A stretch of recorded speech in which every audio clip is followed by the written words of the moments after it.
Hola amigos, muy buenas tardes desde Madrid, España, y bienvenidos al espacio de psicoanálisis y salud mental.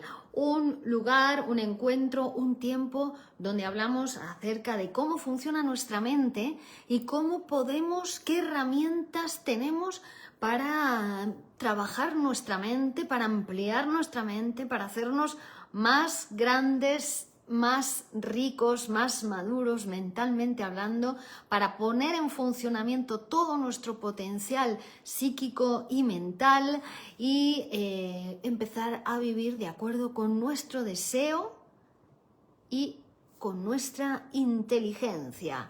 Muy buenas tardes, bienvenidos. Mi nombre es Virginia Valdominos, soy psicóloga general sanitaria, psicoanalista de la Escuela de Poesía y Psicoanálisis Grupo Cero y trabajo como psicoanalista desde Madrid, España, presencialmente y también online para todas aquellas personas que quieren conocerse mejor y que quieren transformarse y poner en juego todo su potencial mental, toda su fuerza y toda su energía psíquica.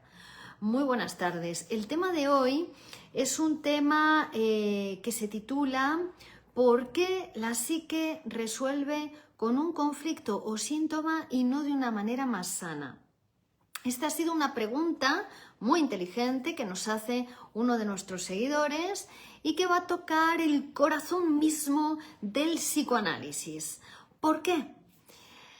Porque la pregunta es ¿por qué en lugar de afrontar las dificultades, las problemáticas que nos encontramos de una manera directa, la psique elige un síntoma, elige producir un síntoma como puede ser la angustia, una enfermedad psíquica o incluso una enfermedad física?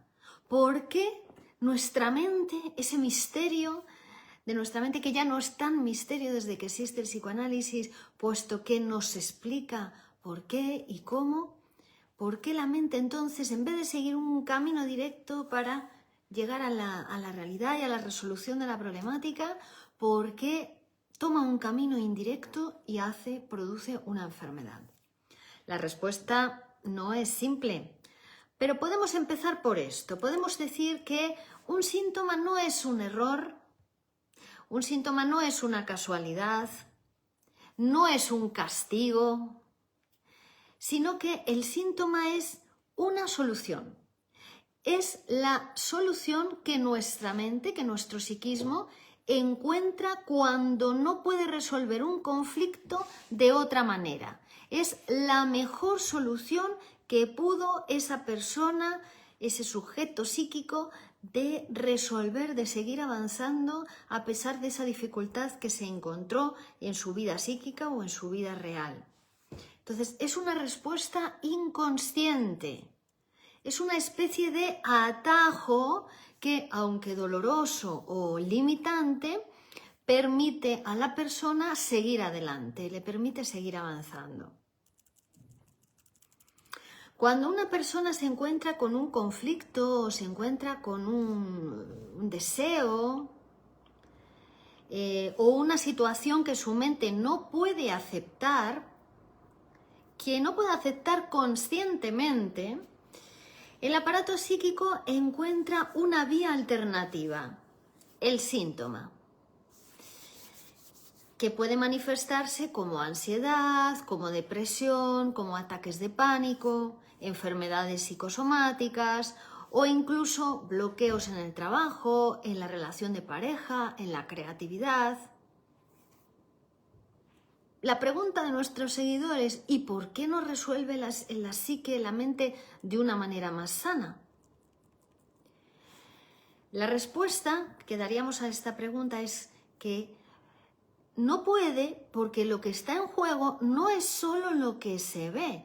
Lo que está en juego no es solamente lo aparente, sino toda una historia inconsciente, toda una respuesta defensiva por parte del sujeto que tiene sus raíces generalmente en la infancia, en nuestra infancia psíquica, y que tiene que ver con las formas de afrontar la realidad que hemos adoptado, en la que nos hemos posicionado desde esa primera infancia, cuando ya pasamos por ahí, por el conflicto psíquico más importante al que nos enfrentamos, que fue nuestro proceso de humanización.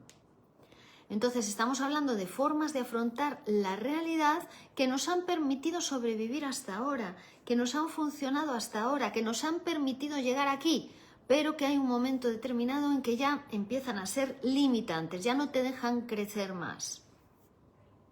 Entonces, el síntoma va a ser entonces una señal, va a ser la mejor solución que pudo adoptar la persona para seguir, para sobrevivir hasta aquí, pero el síntoma ahora es una señal, es como una brújula que indica que algo necesita ser trabajado, que algo no se trabajó y que hay que seguir trabajando en ello para poder seguir avanzando, para poder crecer sin enfermarse. ¿Vale? Vamos a explicar un poquito más esta cuestión, porque y por qué,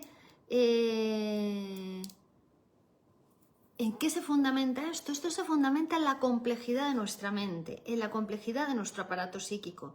Los que seguís ya este espacio desde hace tiempo conocéis que la mente no es una unidad, y que nosotros seamos entonces coherentes totalmente y que vayamos siempre en una línea recta hacia las cosas que deseamos o que necesitamos trabajar.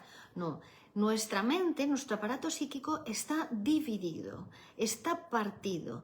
Desde un momento en que nos conformamos, nos construimos como seres humanos, tenemos que renunciar a determinadas tendencias infantiles que son normales en un niño, tendencias sexuales, tendencias exhibicionistas, tendencias sádicas, incluso en los niños, tendencias hostiles, pero que son normales en un niño y a un niño se lo permitimos, pero a un adulto no. Por eso que llegado a una determinada edad, el niño tiene que reprimir todas esas tendencias o aprender a domeñar, a domesticar esos estímulos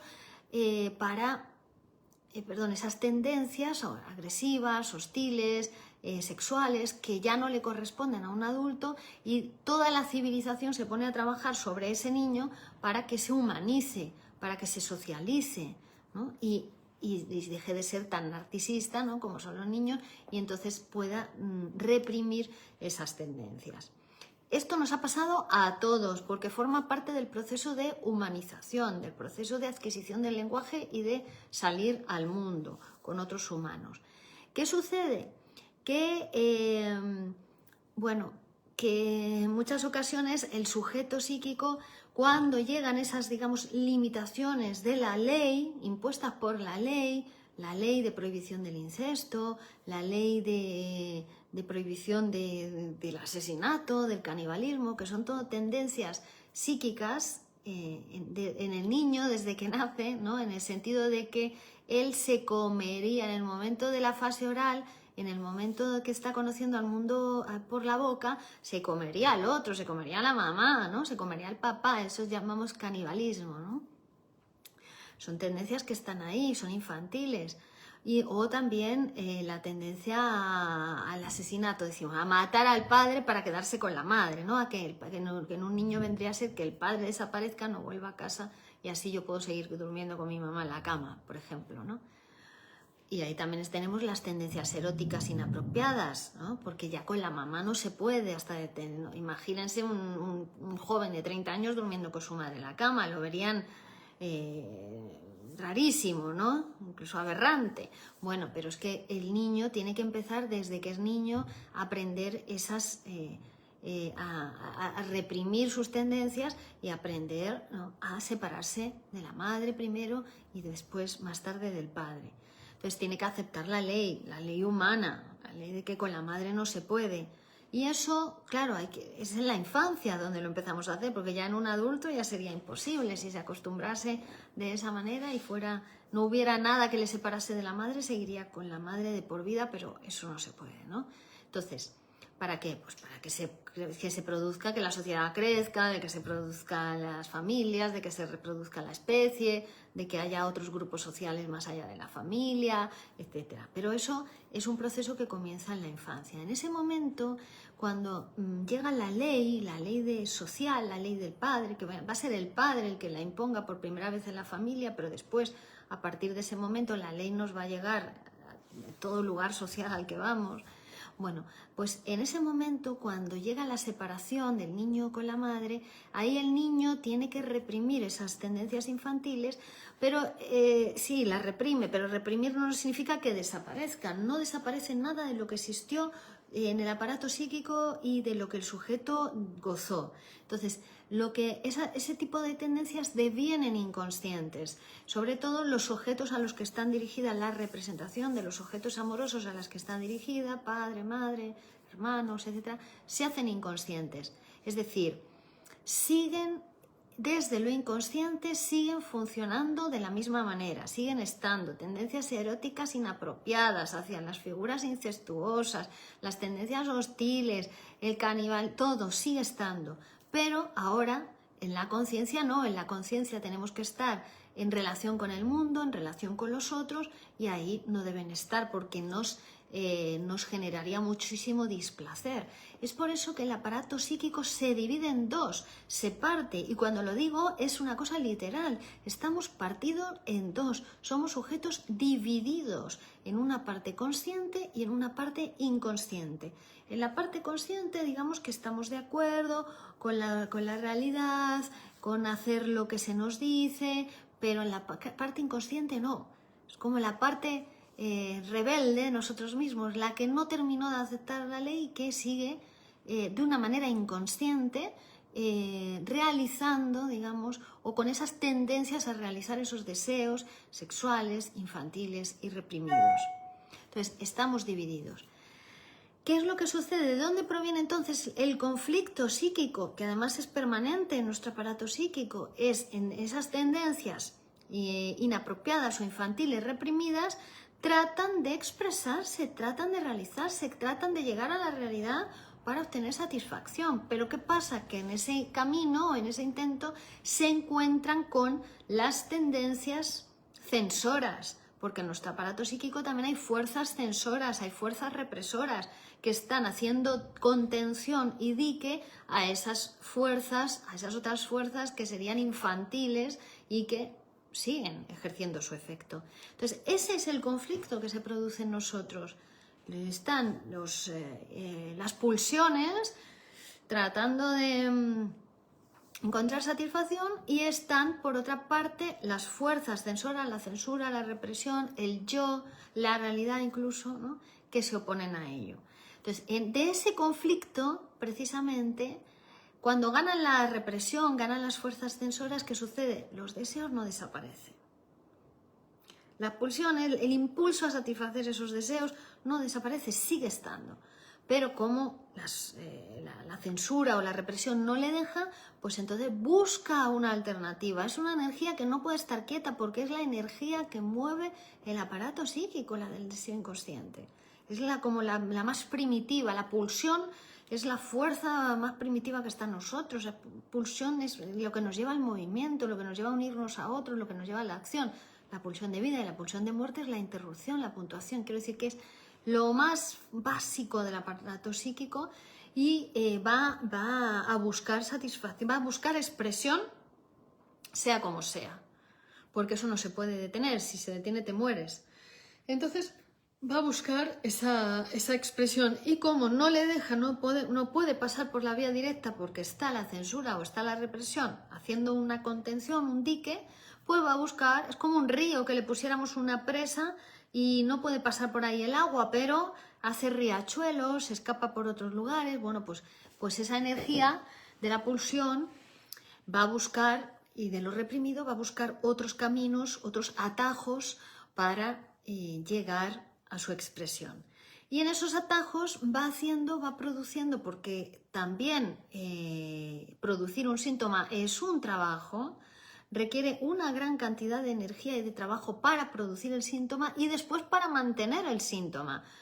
ya sea la angustia, ya sea un síntoma obsesivo, ya sea un síntoma de histérico, ya sea un síntoma de lo que sea, psicótico, el síntoma requiere muchísimo trabajo, no solo para su producción, sino también para su mantenimiento después, y una gran cantidad de energía psíquica que está detenida en ese trabajo, en trabajar para el síntoma. Entonces, esa energía la persona no la pudo poner en la resolución cuando se enfrentó a un determinado problema o a un conflicto, algo que le rechinó, un conflicto fuerte que le movió, que le hizo posicionarse y decir, a ver, ¿qué hago aquí en esto? Frente a esto, bueno, pues la persona no tuvo otra alternativa, no tuvo herramientas para resolver de mejor manera. No estaba en análisis todavía, ¿no? No tuvo herramientas. Entonces, para sobrevivir, para seguir adelante como pudo, optó, inconscientemente, por supuesto, por la producción del síntoma, ¿no? Que le sirvió hasta ahora, que no le vino, o sea, que por lo menos le permitió seguir adelante y sobrevivir en esa situación, pero que ya hace techo, ya no le deja pasar a la persona ya más allá, ¿no? Incluso le incordia, le roba tiempo, le roba dinero, le estropea las relaciones, le estropea la sexualidad, le estropea el trabajo, porque es algo que ya es limitante, ese síntoma, molesto. Pero claro, inconscientemente la persona no puede deshacerse de él porque es algo que le sirvió, es una solución. Es decir, en el síntoma está tanto la satisfacción como el castigo por esa satisfacción. Es como una especie de solución, de transacción por la que optó el aparato psíquico. ¿Por qué opta, por tanto, por esa transacción, o sea, por esa solución en vez de por otra más sana? Porque no tenía herramientas, porque no pudo, porque no supo, porque no tenía otra mejor opción que esa, no sabía otra, ¿no? Su moral se lo impedía, su sentimiento de culpa inconsciente se lo impedía, por lo que sea, por el motivo que fuere, pero no pudo elaborar otra solución más sana, solo la de enfermarse. Cuando digo esto, este tipo de soluciones puede dar lugar a una enfermedad neurótica, a una enfermedad psicótica, a una depresión, a una psicosomática, donde se enferma también el cuerpo, a una enfermedad orgánica. Es decir, que estamos hablando de cosas serias, estamos hablando de enfermedades, incluso enfermedades graves. Claro, yo les digo esto y dirán, y algunas personas dicen, pero ¿cómo va a ser una enfermedad una solución, una manera de resolver? Pues sí, para el psicoanálisis sí. La persona resolvió de esa manera, pero la buena noticia es que el psicoanálisis permite no solo interpretar ese mensaje oculto que está en el síntoma, que está en la enfermedad, sino transformar y hacer que esa energía psíquica que está atrapada en el síntoma se pueda poner, darle salida, darle otro camino para que pueda transformarse en algo productivo. En algo productivo, no porque el síntoma no sea productivo, también es una producción, o sea, también produjo, pero un síntoma, una enfermedad. Ahora lo que queremos es que abrirle las compuertas para que pueda tomar otros caminos hacia lo social, que esa energía pueda servir para trabajar en lo social, para incluir a los otros, para hacer una obra de arte que otras personas puedan disfrutar de ella, para trabajar en un trabajo que va a beneficiar a otros. Es decir, ponerlo en el circuito de lo social, en la cadena social. Y eso es lo que consigue hacer el psicoanálisis. Consigue transformar pacientes neuróticos o enfermos o que tienen algún padecimiento en sujetos sociales, en sujetos que están en el mundo, en sujetos que pueden hacer su participación y su aportación en la realidad material, social, ¿no? Entonces, es claro, es una herramienta, el psicoanálisis, muy potente, muy poderosa, que en muchas ocasiones se la teme. ¿Pero por qué? Porque transforma vidas, transforma mentes, transforma personas, el psicoanálisis. Personas que no podían, que estaban detenidas, que estaban en casa, que no podían salir al mundo, que no podían ir a trabajar, que no podían tener relaciones sexuales, que no podían amar, Y el psicoanálisis consigue transformarlas verdaderamente, transformarlas en otras personas, su vida, ¿no? Lo que está bien no se va a transformar, siempre se va a transformar aquello que no está funcionando, aquellas malas decisiones psíquicas inconscientes que toma la persona, de tal manera que pueda ir tomando decisiones y soluciones más sanas para resolver esos conflictos con los que se enfrenta, conflictos morales, conflictos entre su deseo y la represión, conflictos... Casi todo viene de ahí, casi todo viene de que no toleramos, no nos conocemos. Y como no nos conocemos, no nos toleramos. Como no conocemos que eso que pensamos y que nos produce tanta rabia, tanta ira, tanta alergia, desear eso, pensar eso, nuestra moral no nos lo permite, ¿no? Nos produce tanto desagrado, tanto displacer, que para no hablar de ello, pensar de ello o analizarlo, con qué tiene que ver que nos haya venido ese pensamiento, esa idea, ese sentimiento que no soportamos, con qué tiene que ver, ¿no? El psicoanálisis nos permite ir, pues eso, analizando con qué tiene que ver eso que pensamos, que no nos fijemos tanto en la apariencia de las cosas, que eso solo es una apariencia, eso que usted pensó, que sintió, que le vino la idea, es solo lo aparente, es un disfraz. Hay algo detrás de eso que tiene que ver con su deseo, que usted no comprende bien y que tiene que aprender a analizarlo, a entenderse. Primero a entenderse, a conocerse, autoconocimiento produce el psicoanálisis. Y después transformarlo. ¿Transformar el qué? Transformar el medio de resolver. En vez de resolver de esa manera tan patológica que le está llevando a usted por el camino de la enfermedad y que ese camino tiene las patas muy cortas, ¿no? Que la enfermedad tiene las patas muy cortas, que te lleva hasta aquí, pero luego ya no te deja avanzar más. Aparte que te puede llevar a enfermedades graves donde pongan en riesgo tu vida, ¿no? Que lo psíquico está implicado en todo, entonces hasta está implicado en nuestra manera de enfermar el cuerpo y puede poner en verdadero riesgo nuestras vidas, ¿no? Una energía psíquica mal entendida, mal canalizada, mal utilizada, en la realidad tiene que moverse, pero como no sale hacia el mundo, se mueve como haciendo enfermedad, haciendo síntoma, porque ahí detenida no hace nada más que perjudica. La libido, la energía psíquica es una energía que es eficaz, efectiva y poderosa si está en movimiento. Si sale del yo, se pone en la actividad, vuelve al yo, se pone en las relaciones, vuelve al yo. Ahí cuando está en movimiento es saludable, es sana. Cuando la libido se detiene en uno, en el yo, se detiene en el órgano, se detiene, ahí se estanca, se pudre y te pudre, te hace síntoma, te estropea, ¿no? El cuerpo, la mente, las relaciones, el trabajo. Entonces, para volver todo, digamos, a poner la máquina en funcionamiento de una manera sana, saludable y que además tenga otros resultados en la realidad, otras producciones más sociales, creativas, que van a beneficiar a otros, en definitiva, para eso sirve el psicoanálisis. El psicoanálisis es la herramienta que nos legaron los expertos científicos encaminados o encabezados o comenzados por Freud, ¿no? Y después todos los que van a venir más tarde, pero que es esa herramienta que nos produce para nosotros autoconocimiento y autotransformación. Entonces, la invitación es que si usted se reconoce en estas palabras, en esto que hemos hablado, si siente que su malestar tiene un sentido pero que usted no lo comprende y que puede llegar a desliar toda esa maraña del síntoma, toda esa maraña de la angustia, de la problemática, y que puede, ¿no?, en realidad depurar todo eso y llegar a una vida verdaderamente más sana para vivir mejor el futuro. Bueno, pues es el momento de que te escuches, es el momento de hablar, de conversar. Podemos conversar.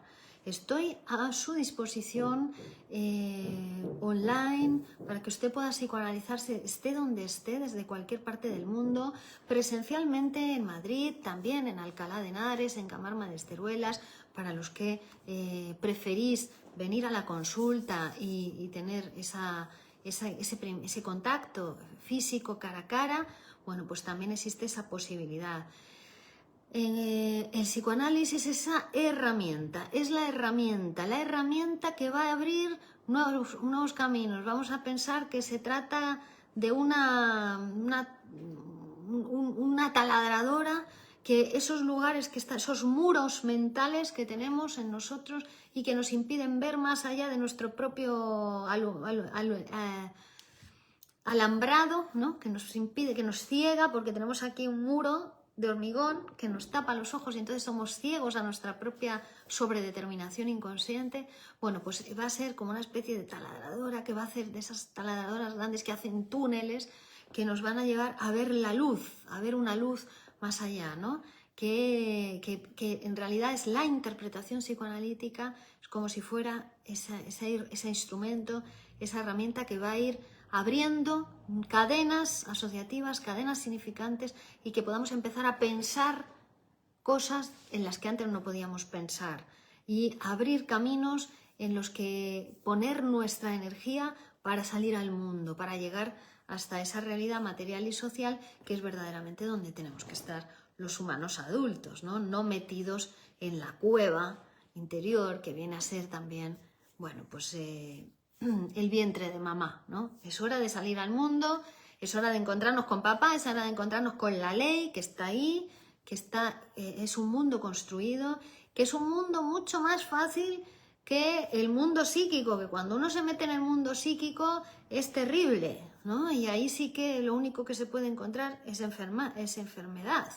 Pero si ya estamos en el mundo real, en el mundo material, es mucho más bondadoso y permisivo con nosotros que nuestro propio mundo psíquico y que nuestra propia moral. Entonces, mejor salir a la realidad y salir al mundo, que aunque nos encontramos con dificultades en el mundo, siempre existen soluciones y además el psicoanálisis nos propone soluciones sanas, soluciones saludables para no solo estar ahí en el mundo, sino crecer, hacernos más grandes, hacernos más ricos y hacernos mejores. Y además, cuantos más nos psicoanalicemos será mejor, porque si somos más, podemos ser mejores, será mejor para todos.